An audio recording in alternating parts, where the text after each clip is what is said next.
Fala galera do YouTube, eu já tá fazendo a videoaula aqui de como colocar essa skin do Alienware, muito louca.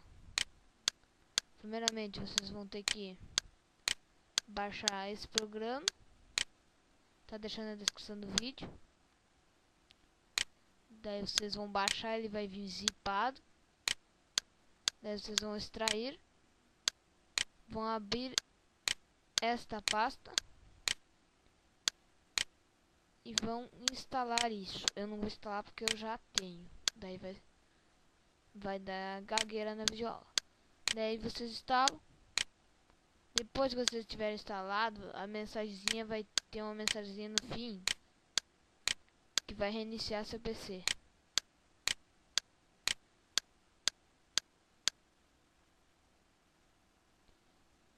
Então daí para você configurar, vocês vão abrir isso aqui. Daí que vocês escolhem posição no topo ou embaixo. E aqui vocês escolhem grande ou pequeno. Eu deixo médio.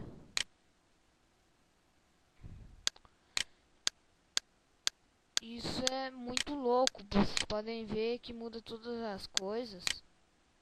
Todas as pastas. Olha. Se colocar o CIE, meus documentos, muda tudo. Vocês podem ver como muda todas as pastas.